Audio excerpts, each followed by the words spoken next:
sammen og velkommen til den her video her på vores kanal. I dag vil vi bare lave en normal Fortnite Battle Royale video. Yeah. Vent lige, Christian, skal jeg have Annemann på, Flamingomand eller underlig fuglemand? Annemann.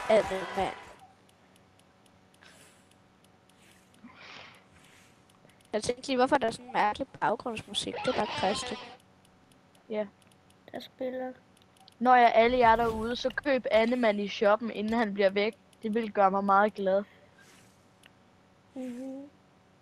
Og husk at bruge koden game i item shop. Game over, guys. Hvis vi havde en. Hvis vi havde en, så skulle vi bruge den. Du mener GOG for Game Over, guys. Ja. Hvor lander vi? Det ved jeg ikke. Vi lander der. Ja. Ved du, hvor jeg lander? Jeg tror, jeg lander der. Hvordan på, er det en tank? Ja, det er en tank. Så kan jeg nemlig købe en tank. Ja. Okay, så vi prøver at lave Skybase.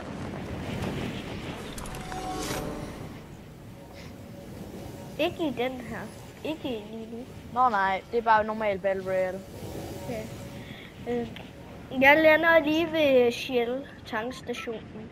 Ikke på lab med Shell. Bare lige ikke på lab med Shell. Der er nogen, der skyder efter mig. Ja. Og 1000 tak for 49 subs. Jeg er død. Jeg mangler bare nummer 50. Og så Facebook-hviler vi. Christian gør. Gør I ikke? Nej. Hvad med dig, Elias? Ikke endnu. Okay. Jeg er et mål mere. Jeg er død. Pas mig. Fedt. Dejligt. God start. God start.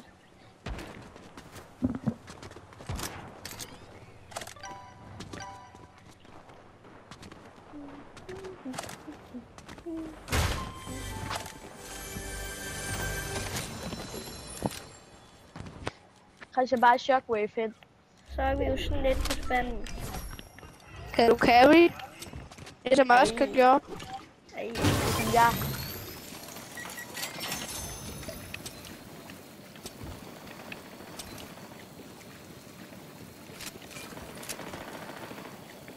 Christian, du kan godt.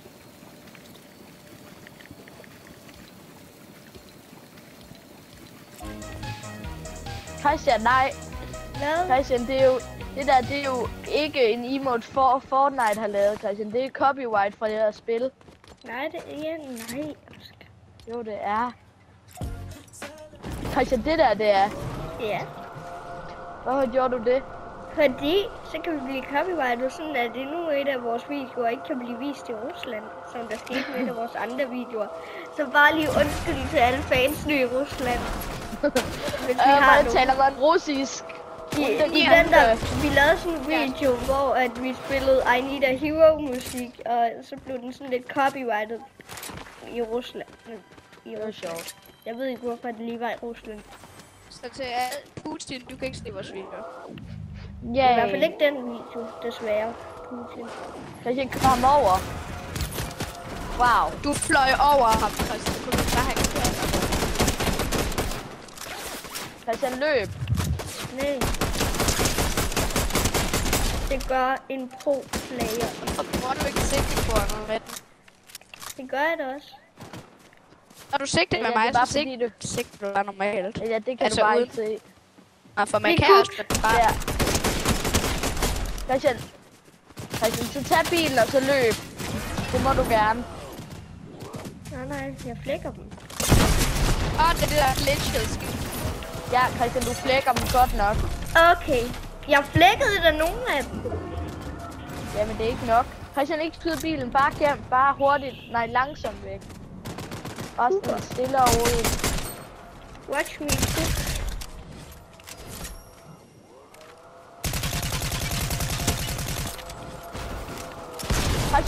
Christian, du skal bare pickaxe, mens du går ind i bilen. Get cooked. Christian. Oh. Christian, de er dernede. Bare tag bilen og så løb. But that's how you do it, my man. Okay. Altså, det er tid til at løbe. Han har fuld shield og fuld liv, fordi han lige tog splashes eller Legends never run. But sometimes they just gotta realize that they need to. Stop hitting the emote on. Du kan også bare hente emote on him. Okay. Ja, kan jeg bare løbe? Nu er jeg team med ham. Så er det. Ja.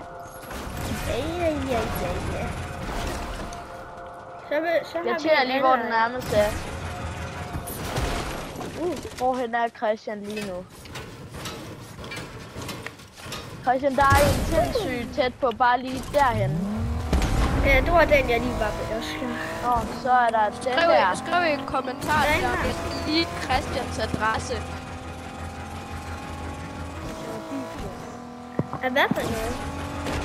Skriv i kommentarerne, om jeg skal leak Christians adresse.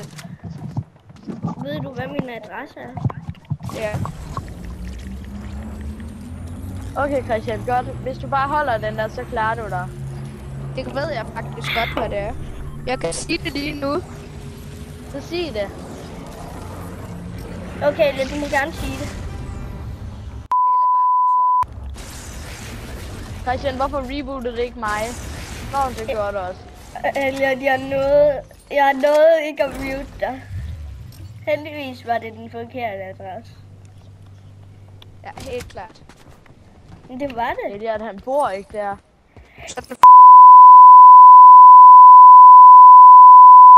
Nej. Jo.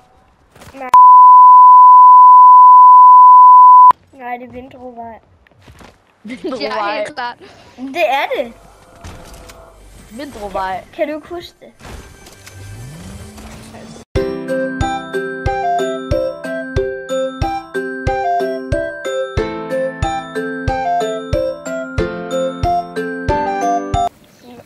Eller nu har du lige kommet Magnus' adresse.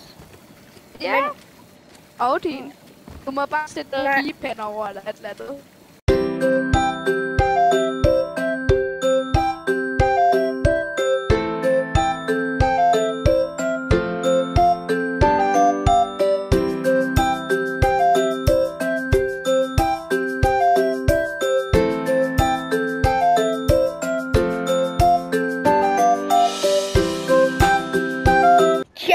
Challenge addet. Elliots voice muted resten af gamet, for at han ikke ligger flere private ting.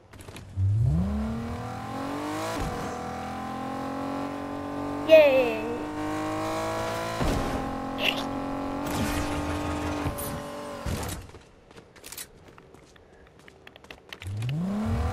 Så sig det. Vi skal nok sætte beat-tone på det.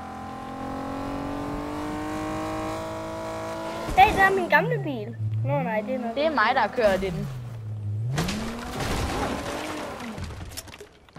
Ja.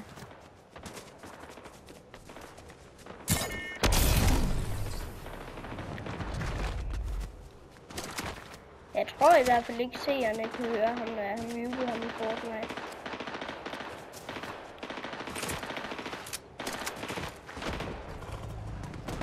Nej, han har muted dig.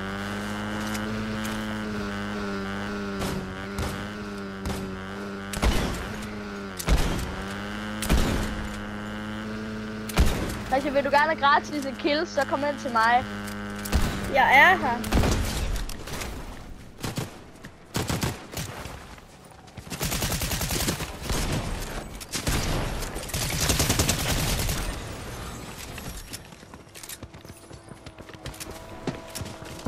Jo. Au.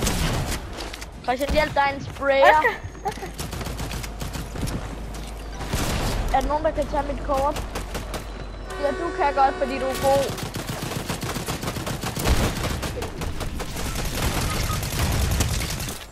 Er vi cooked? Jo, Christian, så bare lige tage mit... Nå, okay, Christian, det gør ikke noget. Og kan videoen slutter jo, hvis jeg tager de kort, ikke? Helt sikkert. Det gør den.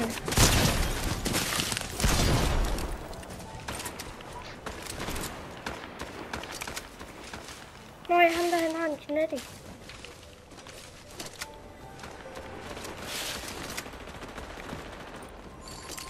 Hvor er han? Der.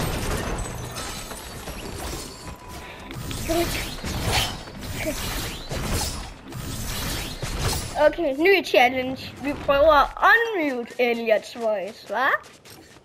Det er en god challenge. Nu kommer jeg lige til at mute mig selv. Nu har vi unmuted Elliots voice. 51 77 31 05, det er mit nummer. Vi ringer bare fans. Nummer? No. Ja. Yeah. I ringer bare, jeg vil gerne have fans til at ringe til mig. Så er mit, hvad er det nu? 60, 807, 89, ja det er det. Er du sikker på, at du ikke bare lige fandt på noget? Nej, seriøst, det er mit. Okay. Og Oscars. Elia, det må du ikke sige. Jeg kan huske det noget. Med 30.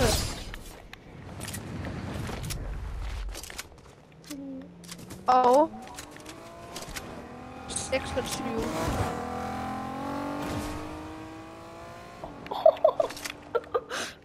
Oh my day. Det er din bil. Ja. Og de opdager ikke. Det må jeg bare ikke have særlig meget tilbage på den her blade.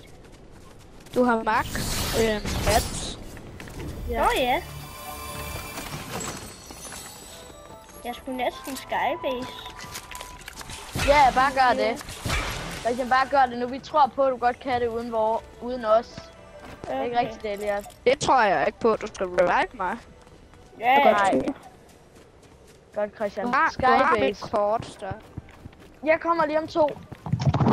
Hvis I se, hvor er jeg? Der er jeg.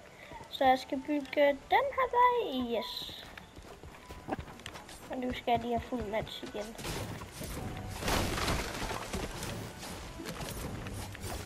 Nice. Nej. Hvordan er den? Sådan der.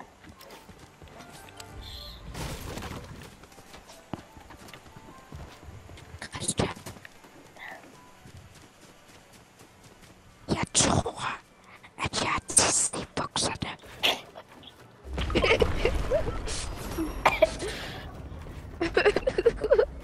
Øl er der.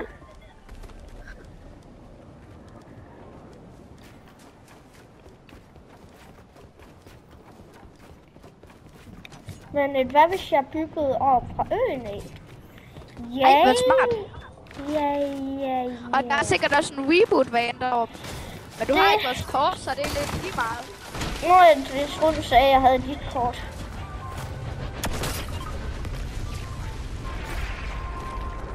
Der er kun 30 sekunder tilbage også, Christian. Så det er vel ikke så godt. Jeg klotcher. Det her, det bliver en Christian på forsiden video. Hvad er det på hver?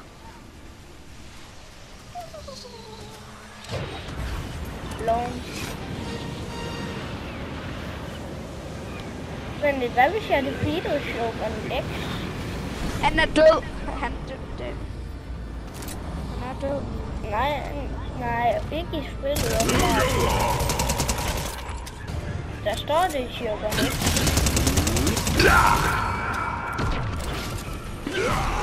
Wow.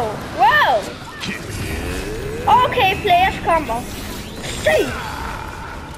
Kinetic Blade damage. Ja, det har jeg forstået. Vi går ud i udkanten af solen.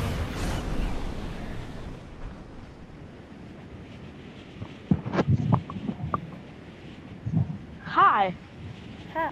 Hej. Hvordan går det? Det går godt. Det bliver jeg skal bare ud og have Kai. Det bliver en Christian på forsiden video. Okay, kun hvis vi vinder. Og også hvis vi kommer op på anden. Christian, kan vi ikke også godt sige mig og Elliot, at vi også er der? det for tiden. Ellers så kommer jeg bare til at dislike videoen. Elliot. Christian, er Elliot der overhovedet mere? Nej. Ja. Nå, okay. Christian, nu skal du bare ikke gå ud over.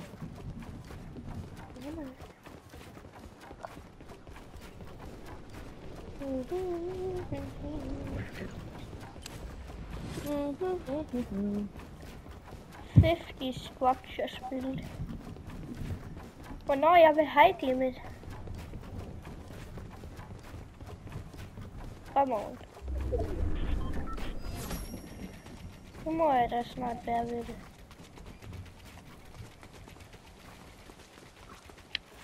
55, 56, 57.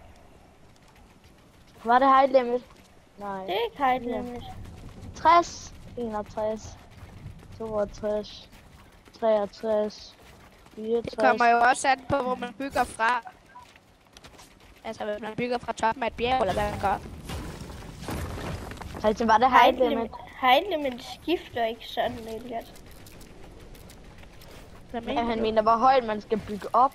Hvis man starter på toppen af et bjerg, så skal man ikke bruge lige så mange bast for at nå height limit. Kan du ikke godt gøre det sådan, at det kun er én af de der vægge? Kan du godt bygge med vægge, som du går på? Nej. Jo, det giver mere Okay. views. Christian, det giver mere views. Yay. Gør det. Ja, det er sådan noget, man kun skal gøre med Christian. Det er sådan noget, han skal gøre alene, ikke sammen med os. Alting for views. Ja, for views. Kom.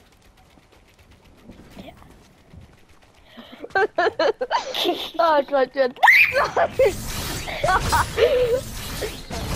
Christian, var det ikke en god idé? Og det er derfor, vi ikke skal bruge vægge.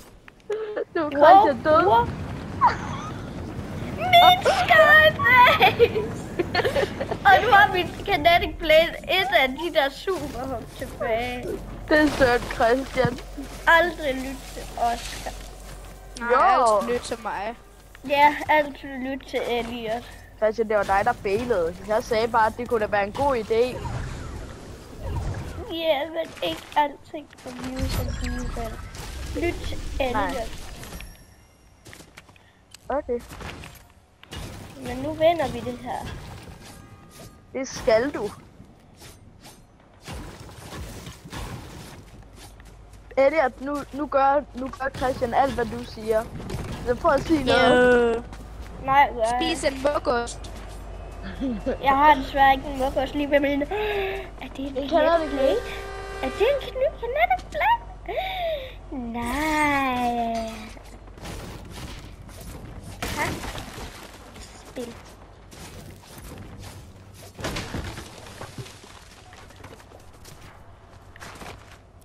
Hvad er det der? Det vil være et godt tidspunkt at skybase nu. Så gør det. Ikke nok mats. En fire only. Wow, det kan du bruge til meget.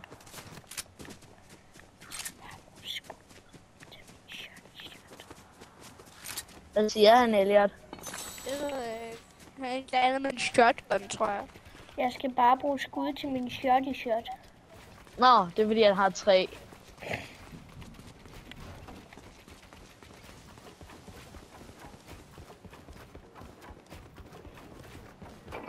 Det fortjener en sodabajer.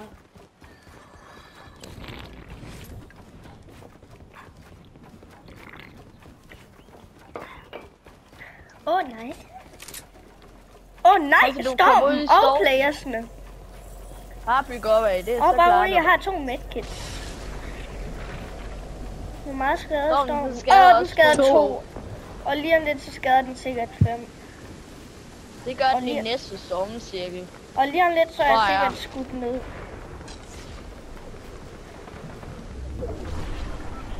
Der tager jo en medkit.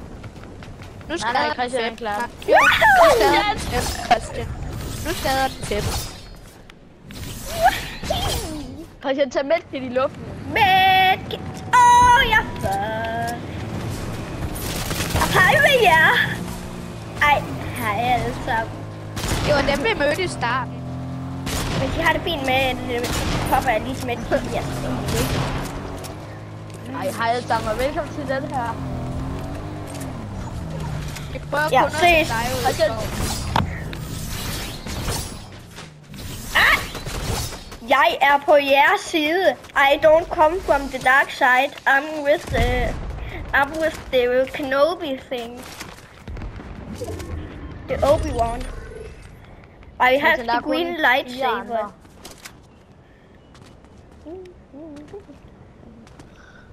Jeg er kun 4 Er det en bil? Det er det ikke. Er det en cykel? Det er det. Jeg er cook.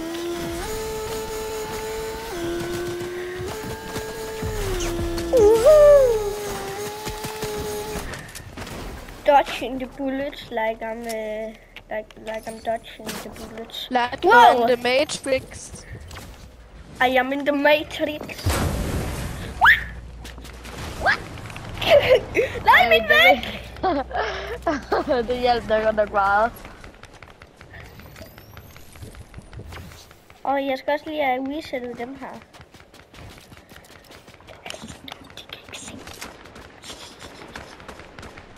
De er blinde.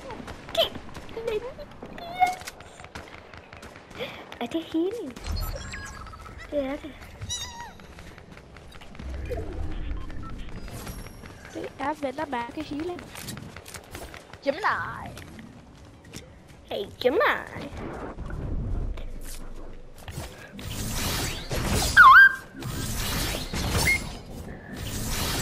Bakkedada. Du kan ødelægge deres skybase. Banansuppe. Christian, ødelæg den der, fordi der er en deroppe. Banansuppe. Joink. Banansuppe. Banansuppe.